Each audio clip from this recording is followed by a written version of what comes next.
Afternoon, everybody. I have some important announcements today before I take your questions. I want to begin first with an important development in the counter-ISIL campaign.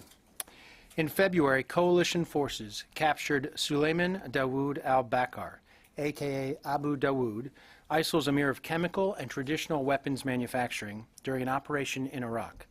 His capture removed a key ISIL leader from the battlefield and provided the coalition with important information about ISIL's chemical weapons capabilities.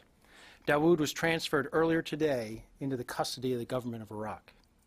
Through Dawood, the coalition learned details about ISIL's chemical weapons facilities and production, as well as the people involved.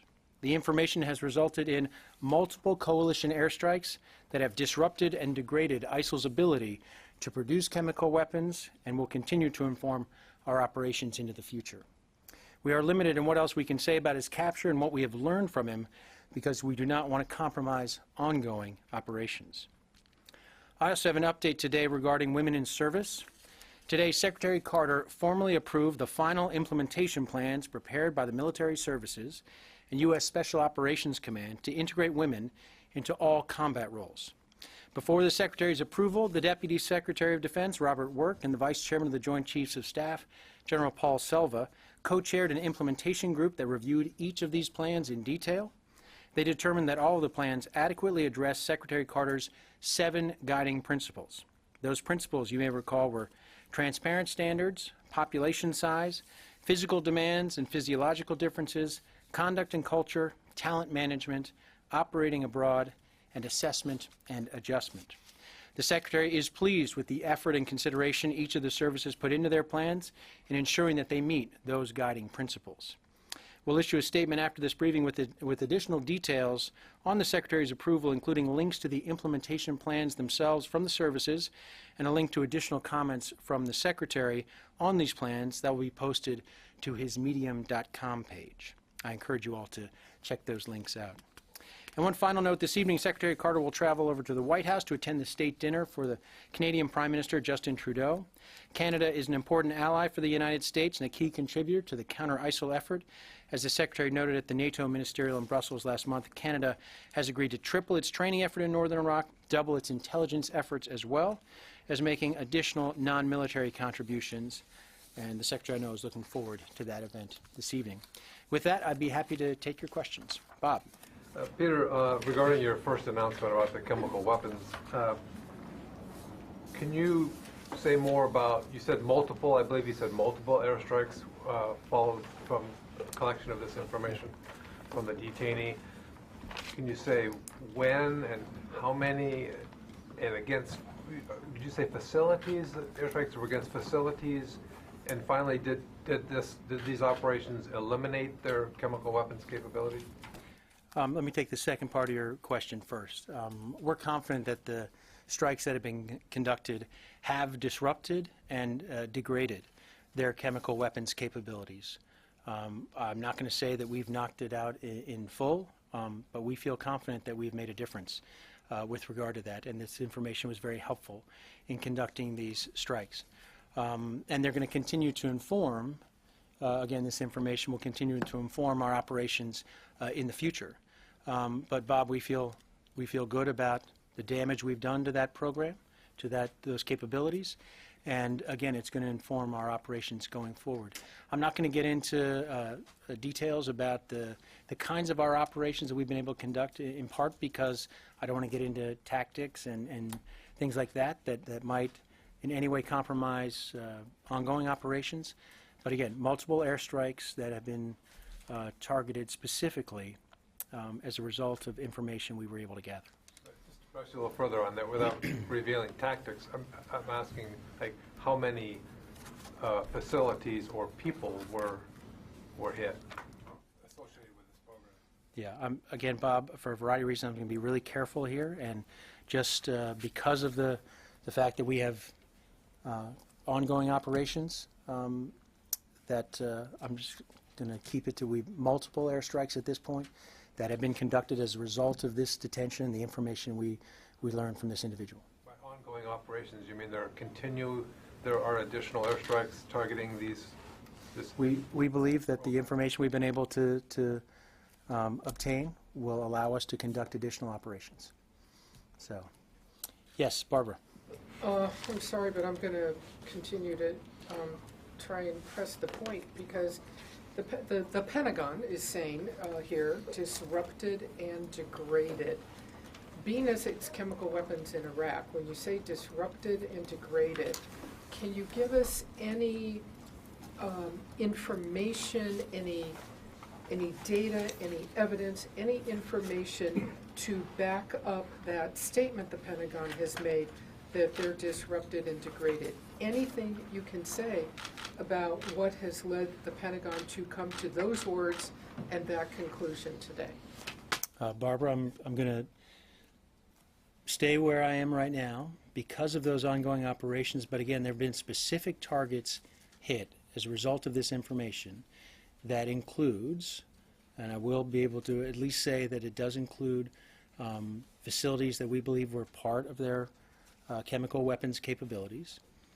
And I'm going to leave it at that because we want to be able to engage in additional operations that we think will further disrupt and degrade their chemical weapons capabilities. All right, let me ask you this. Again, it's the Pentagon that is publicly saying disrupted and degraded. Can you say how much disrupted, how much degraded? Do they still have, since it's well understood ISIS makes mustard agent itself, it's not like it goes and buys it anywhere. They know how to make it and they make it. How disrupted, how degraded, what's to stop them from simply making more of it? Again, Barbara, we feel confident that we have disrupted and degraded. I'm not going to put a metric on it, a measurement, but based on the information we've received, we are confident that we have done damage to their chemical weapons capabilities. We do not believe at this point we've been able to curtail it entirely. We think that would be difficult, given, as you said, their demonstrated ability to obtain some of these materials. But we feel good about what's been accomplished here, and we also want to make the point that we're not done.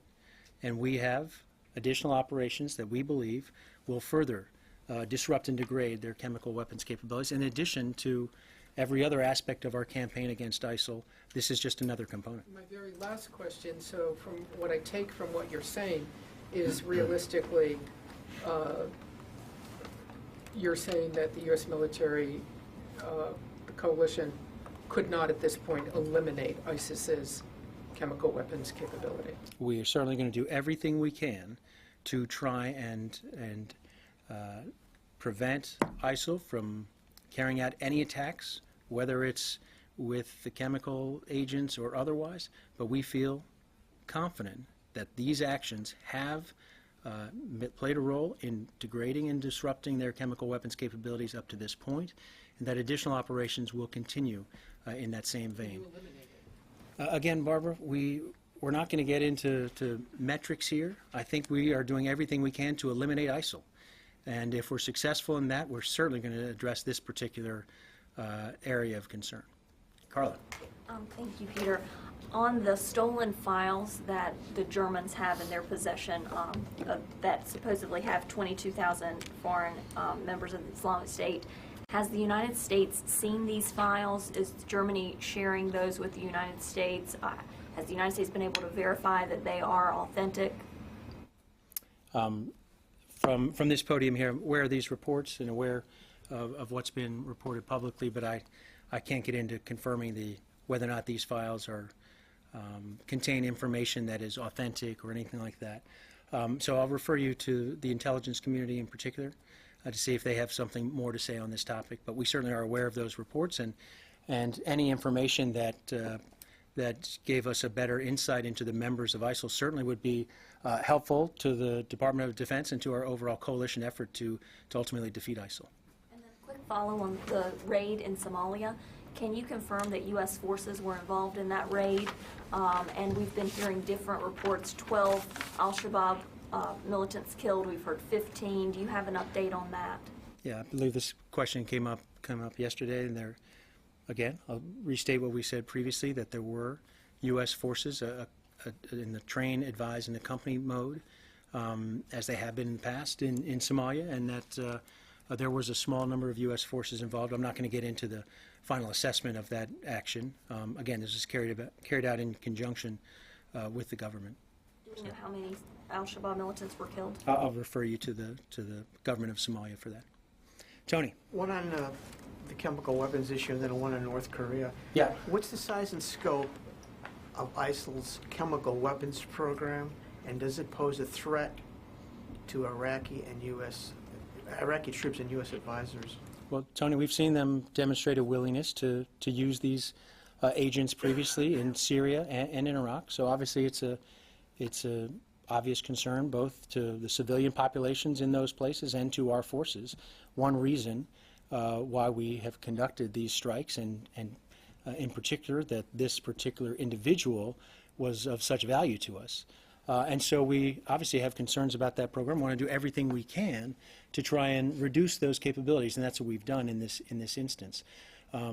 Again, they've demonstrated a willingness to use it. That alone is reason for us to do everything we can to reduce their ability to use these kinds of weapons. Do you have a sense, though, of stockpiles? I mean, you were a reporter on the road to March to War when the Bush administration, made a lot of claims that turned out not to be true, so I'm sure you're naturally skeptical. But what's the sense of scope here in terms of their inventories? You know, mustard gas or what? Yeah.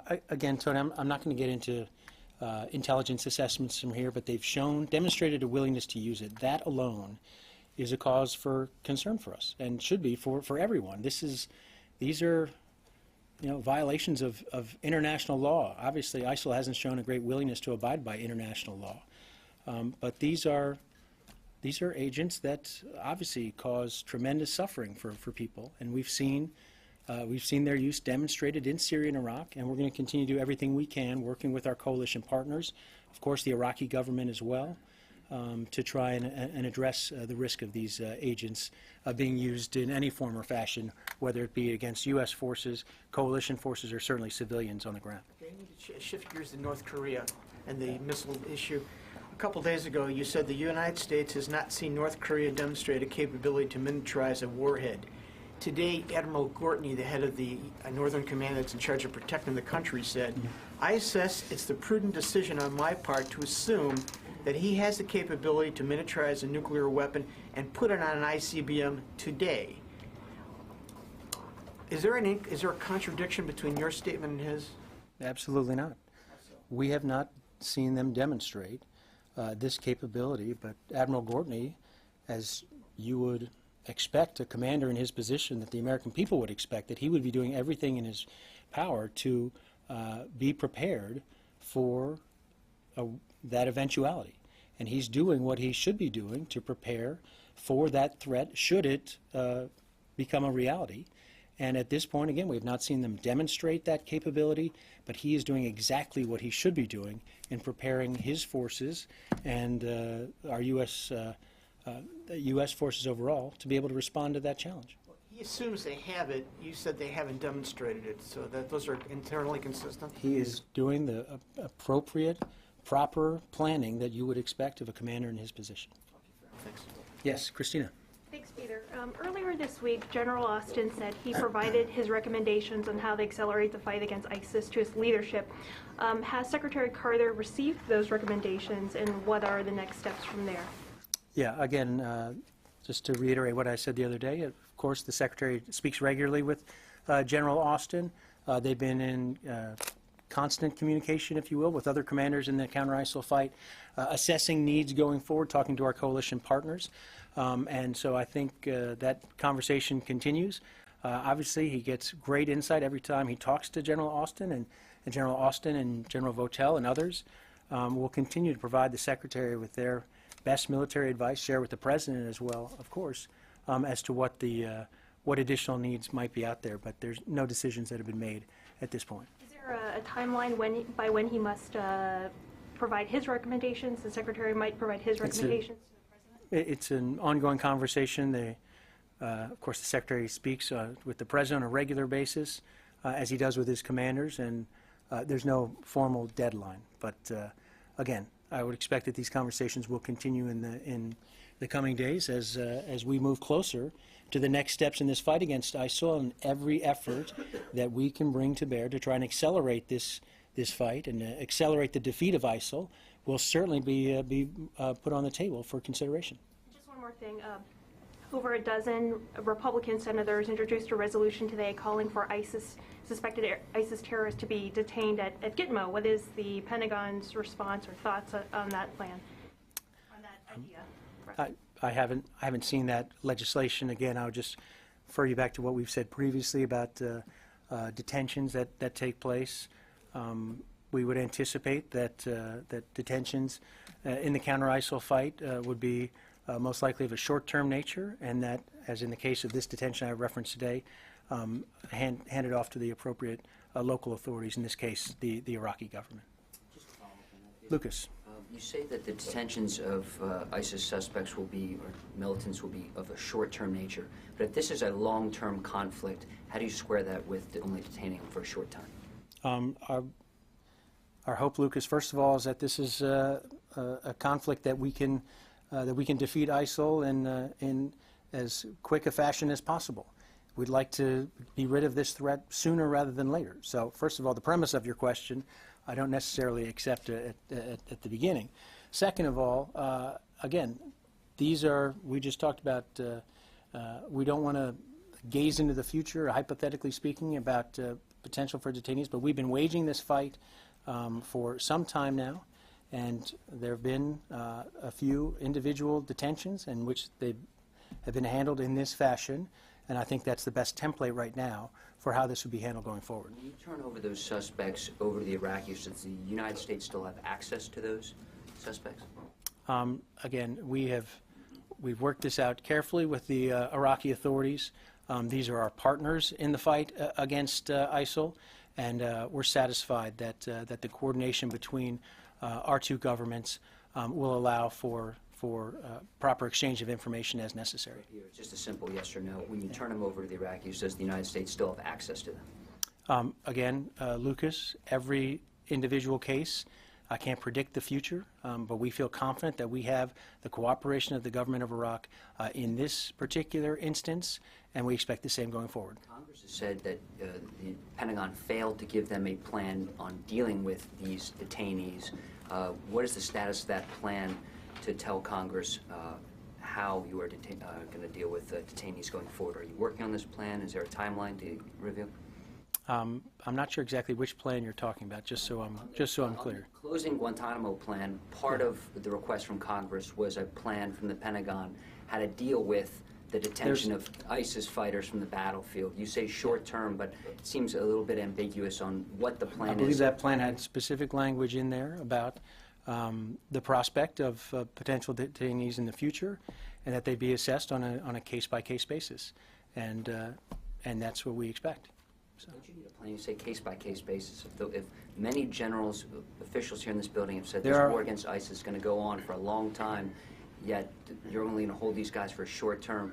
I know when I walk out here, sometimes I forget to ask you questions. If you want to go back and ask a detainee something, don't you need to hold them long term? Isn't that what people at home expect? Again, Lucas, I'm not sure it does us much good to talk in hypotheticals. We have a concrete example of an ISIL detainee that, again, we received information from this person. We've handed them over to the Iraqi government, and we think that's a template for future cases. That doesn't sound hypothetical. It's an example. No, it's a concrete example of what's happening with a real-world situation. If this task forces go out and get guys and capture them and get information to set up other strikes, as you've just read out at the top of the briefing, how is holding them only a short time, how does that make sense? I think people at home would find that very confusing.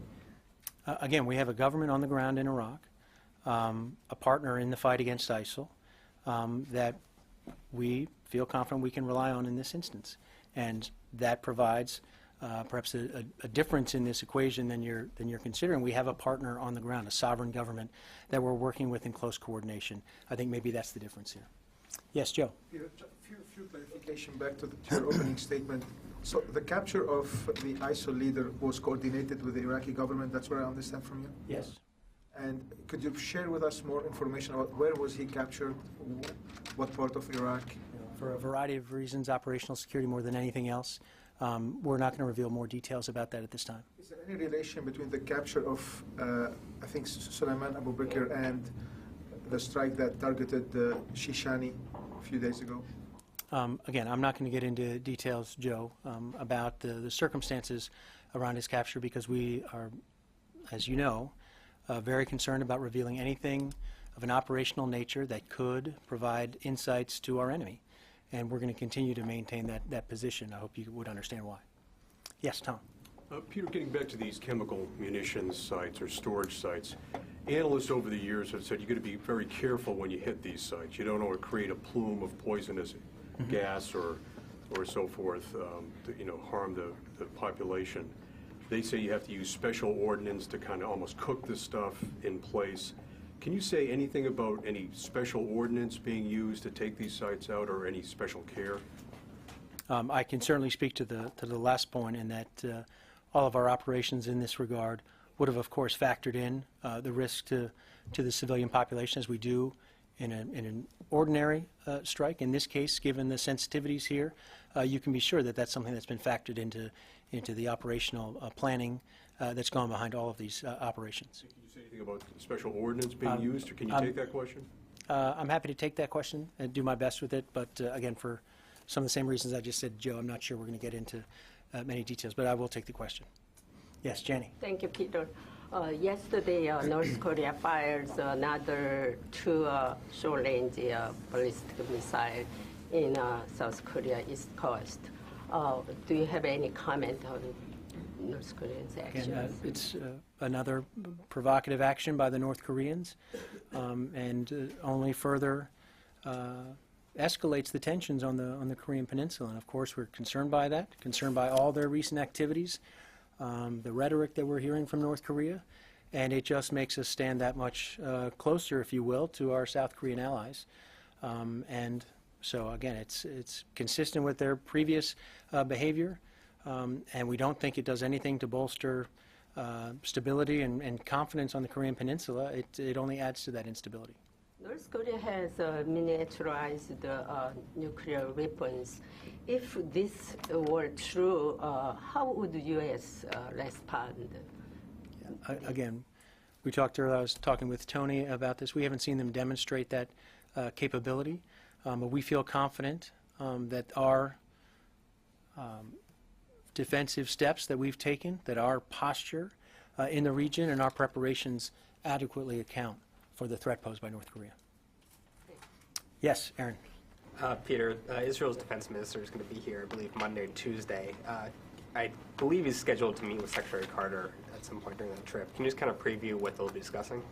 Let me, I don't want to preview a meeting that hasn't yet taken place, so I'll get you more information if I can, but they've had regular conversations. This is obviously someone he knows very well, Minister Yalon, and they've had a range of conversations over the last few weeks and months. You know, of course, that the Secretary traveled to the region not too long ago, spent time with Minister Yalon at the border with Lebanon, and this is someone he knows well. They have a host of areas in which they have reason for conversation. Obviously, the defense of Israel and the steps the United States, additional steps the United States can take to help bolster Israel's defense. Those are things that are always conversation. So, but in terms of the specific agenda, I don't have that for you at this point in time, but you can be sure that those issues will be front and center. Yes? Yes, one question about the train and equip program. Last Tuesday, General Votel, in front of the committee at the Senate, make an announcement and saying that U.S. military will use a new phase of train and equip program training Syrian rebels. Did the U.S. military learn about the lessons, the previous failure of this program? We have seen $43 million for only 4 or 5 fighters combating in Syria. So what kind of lessons did you learn from this previous failure? I think as General Votel has testified previously, I mean, there are obviously significant lessons that we've learned from the start of that program to where we are today. One of the most important things, of course, is we've learned a lot more about the people in Syria, those forces that are taking the fight to ISIL, We have a much better understanding of who they are, who we have confidence in that will be willing to carry out that mission to take on ISIL, and that we have a much better understanding of the landscape than we did when that program first began. Some of those fighters told us that they were not so motivation because they were just allowed, authorized to fight only against ISIS, but not against Bashar. But they wanted first to fight against Bashar. So this time, in this new program, they will be authorized to fight against Bashar. Again, this is a question I know that General Votel got the other day. Our focus is the fight against ISIL, and will remain the fight against ISIL. We would expect, again, that the forces that we're going to support on the ground in Syria, that is their primary mission. And how many fighters did the U.S. military want to train this time? Yeah, we're not going to get into numbers at this point, but again, we feel confident that enabling local fighters, particularly leadership figures, can further enhance the fight against ISIL, both in terms of the resources we can provide those leaders, communication with those leaders. That kind of coordination absolutely can make a difference in this fight. Last question on this point. A fighter from this battalion told us that the last time that they were under attack of Nusra Front, they called for U.S. military to help, but the U.S. military did not respond at that time. Do you have any information about that? Yeah, I'm not sure exactly what you're referring to, but again, we're looking at this program going forward. We know about the lessons we've learned. They're not insignificant. I think the Secretary's been quite candid about the problems with the T&E program after its initial launch. We've learned a lot. And we also believe that this is a capability that can enhance the fight against ISIL, can accelerate the fight against ISIL in Syria, and that's why I think you're hearing our top military leaders talk about steps that we can take to take advantage of that. Yes, Qasim. Back to the chemical facilities. We get the summaries of the strikes every day on daily basis, and we haven't seen any strikes, we haven't seen these chemical facilities mentioned in these summaries. Could you just help us to understand why they were not mentioned? Did they happen over last night, or were they omitted from the summaries? Again, these are strikes. I'm not going to get into specific details strike by strike. We do provide significant amount of information about the strikes we carry out on a daily basis that you receive, and I think you'll find that information is consistent with what we're talking about here. But there's no mention of chemical weapons facilities. I believe, again, I'm not going to get into specific targets here that we've hit, but we feel confident that the information we've provided in those is consistent with the information we're sharing with you here. But you always talk about specific targets. It could be, you know, an arms depot. It could be fighting positions. I'm not going to identify which of these strikes relate specifically to this individual, the information we've learned. So, but we believe, but we're confident, not at this time, again, because we don't want to compromise other ongoing operations. We're going to take every step we can to preserve our ability to use this information in a going forward basis. We have more targets to consider here, and and again, even there are aspects to this that we do not want to compromise ongoing operations. I think it would be irresponsible for us to do that, given the information we have and what we hope to carry out in the future.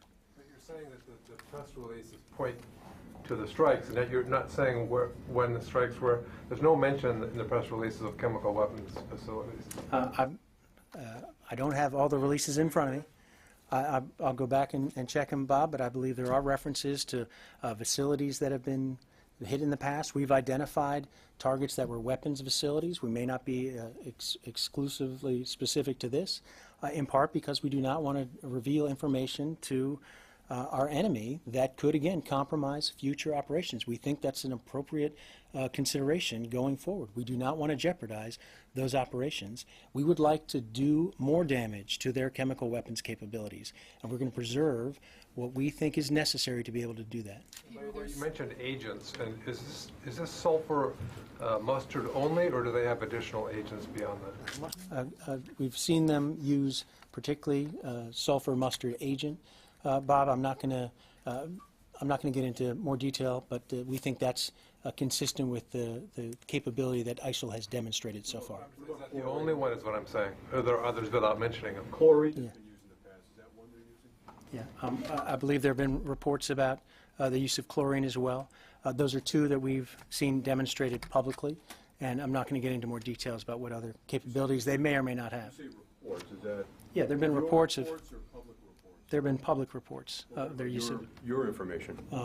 again, we've seen them use sulfur mustard agent. Just to be clear, chlorine has a different technical definition, if you will. Not everyone considers that in its form a chemical weapon. Obviously, it's got very severe effects on people, and so we have great concern with the use of that as a weapon in the battlefield as well. And it's not that we have any less concern about chlorine, but technically it does have a different designation. Peter, can I follow up on two things briefly? Yes. Okay, there is simply no, as we're all saying here, and I think we agree, there is no mention in any of your public press releases of the word chemical in any of the targeting press releases where you tell us what you have targeted. It is simply not mentioned.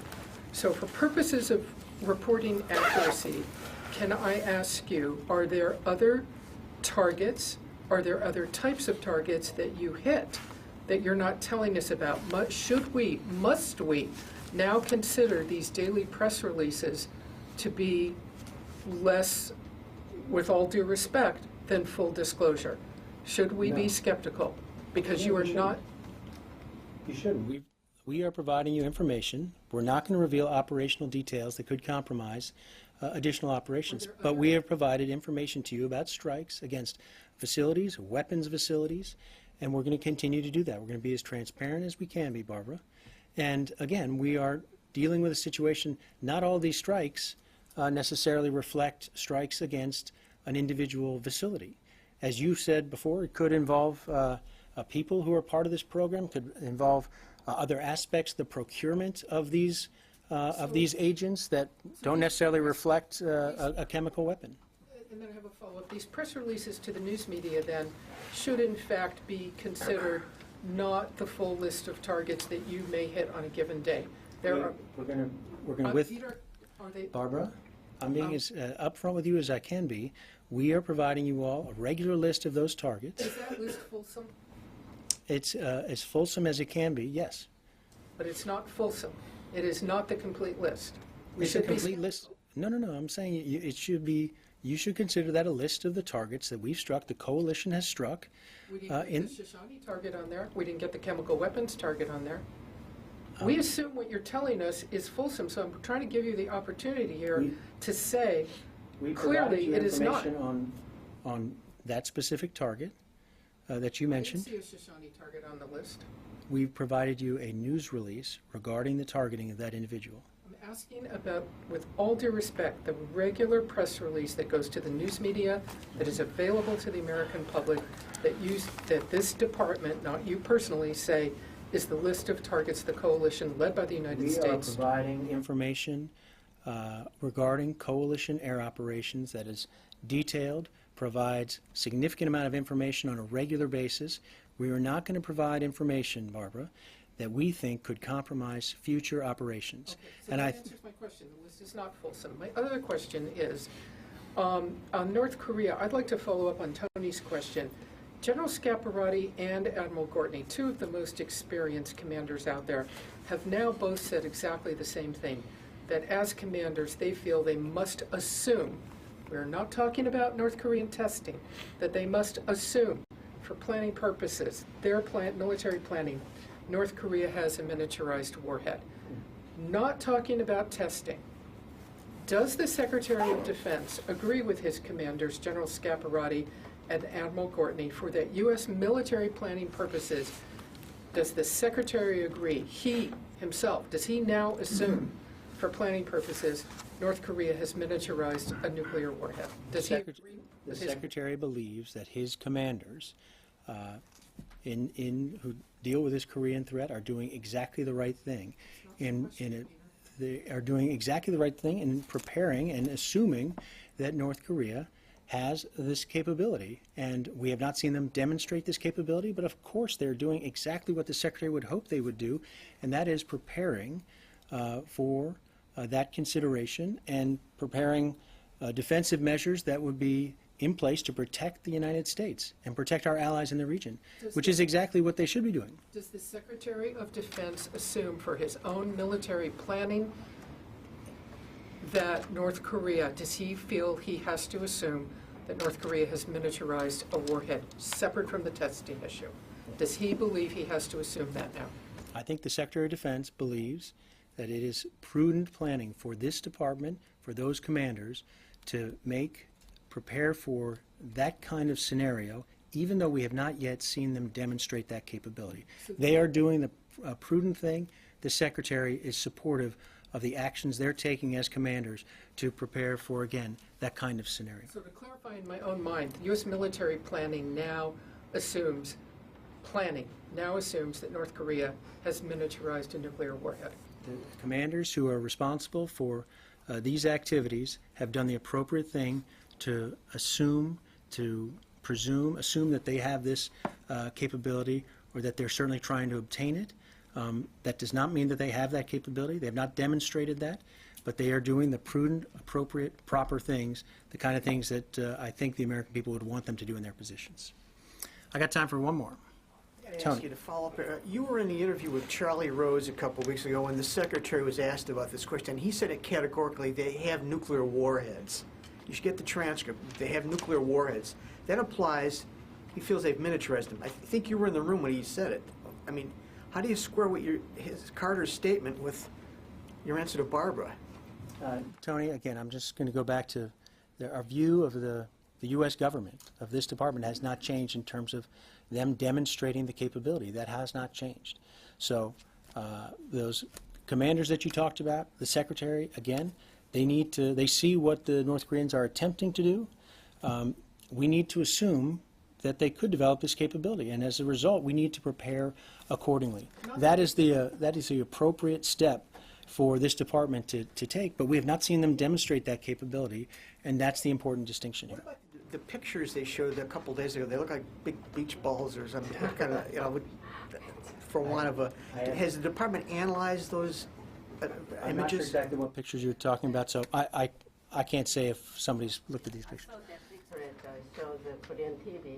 They like big bowling balls. Is this really they have, or they come from some other countries, Bolo or whatever? I have not seen those pictures, so I'm happy to take that question to see if we have any thoughts on the large balls that you saw on Korean television. Can you take one other question for us, Peter? Can you take one other Yes, question? Corey. Back to Barbara, the exchange you had earlier about the airstrikes and the CENTCOM press releases. Yes. Can you take the question, if in fact there are strikes that are taking place potentially on a daily basis that are not released to the public, that are not part of the press release, can you take the question of how many strikes there actually have been? Because we have a tally that CENTCOM provides that's helpful. Very detailed. It is very detailed, but you have just indicated now that there are strikes that are occurring that aren't included in that. To be clear, my understanding is that summary includes coalition airstrikes. We had an individual case that she asked me about. I'm not sure if the individual high-value target that was hit was reflected in those strikes, but we had a separate news release detailing that it may well be having been included. I don't know that off the top of my head, but I'm happy to take that question. The chemical weapons, the follow-ons, and I understand you don't want to talk specifics and whatnot, but I think we all rely on those as, we're not there. We aren't seeing all these strikes, obviously, so we rely on those as the totality of all the strikes that are occurring in Iraq and Syria by the coalition. So if in fact there are strikes, which is my understanding of what you said. I'm happy to take the question. If I don't want to create any misimpression, I'm happy to take that question. I am not aware that there are additional strikes that are not included in those strike totals. Again, we're not going to provide details on anything that might reveal additional operations for understandable reasons, but we're going to try and be as transparent as we can, and I'll take the question and see if we can get it answered for you. I guess I just don't understand then the strikes that have occurred that were on some chemical biological targets that occurred because of questioning of the detainee, which I know you don't want to talk about. I get that. Those strikes, those strikes don't necessarily, as I pointed out to Barbara, don't necessarily mean they were at a particular facility that was producing this. This could have been, I'm just talking again, hypothetically, could have been procurement facilities that have nothing to do with the finished product, but maybe, again, could have been part of the operation, could have been part of the larger effort. We, again, carried out multiple strikes that we believe disrupted and degraded their chemical weapons capability. That does not mean that we were hitting stockpiles with every single one of those strikes. There could have been a range of targets reflected within that. And again, I think that's consistent with what we've shown you in our strike totals. And again, they could reflect targets that we've hit to hit weapons facilities. So I don't think we're talking about different things here. I'm sorry, but I understood you. I'm very sorry, Peter, but we don't want to have you leave with any. I do not want to leave with any daylight between you and me, Barbara. My question is this, and it's, I think, the same exact one as Courtney's. I understood you to say that releases were not full in their facts. So number one, do those, forget everything else, do those press releases to the American public list every strike that the U.S., that you conduct? Number one, do they list them all? How many are there that you have not told us about, just the total number, unless you want to give us all the details on the ones you haven't told us about? And third, please explain, if you will take the question, what are the categories of strikes that you are less than fully disclosing in your descriptions? Because there's been nothing that says chemical, there's been nothing that says Shoshone. So we need to know what kinds of strikes are you not telling us about? Because as journalists, I assume that press release is full in its facts. I believe those press releases fairly and accurately represent coalition airstrikes in Iraq and Syria. And we have provided detailed information on strikes. You haven't said Shoshone. How can they be full? How can they be fully factual? Barbara, so all I'm asking you is, tell us the categories of things that you're not willing to publicly disclose. I believe that those strike totals have included details about strikes against weapons facilities. That is a chemical weapons, Peter. A weapon facility, Barbara, could be a number of things. And again, this guy, I know. I think we're talking weapons of mass destruction in Iraq. There's a long history. I think every person in this room, starting with you, we all want to be as accurate as possible.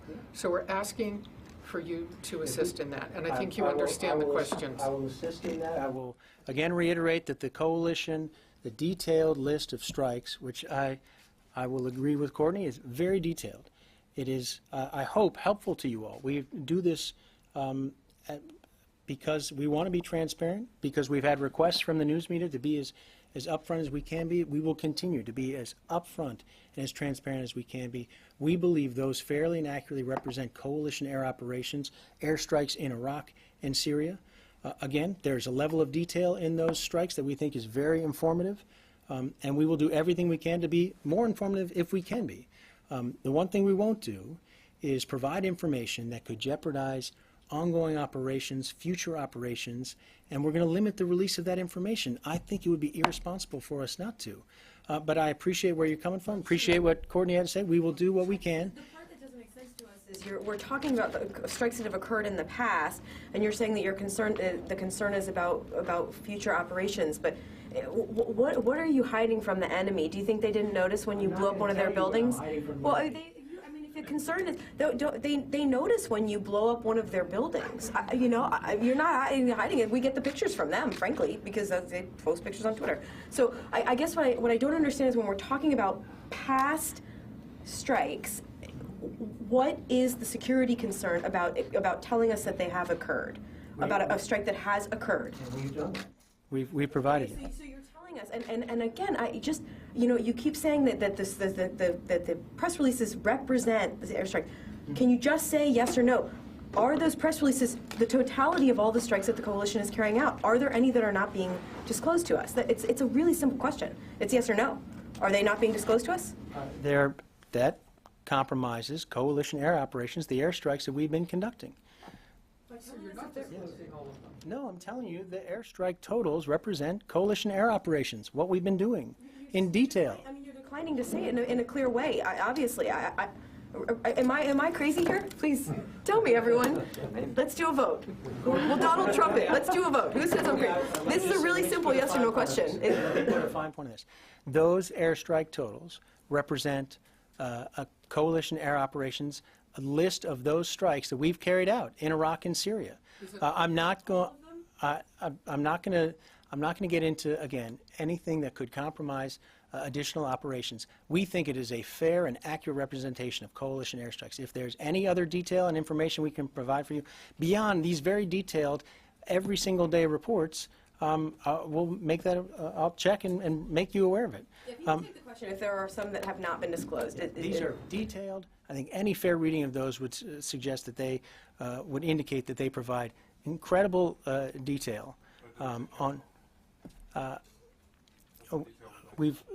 It's a detail you'd like to have. We have detailed strikes against weapons facilities, a range of weapons facilities. Okay. I don't know which one's chemical. I mean, it could be anything. It'd be a guessing game.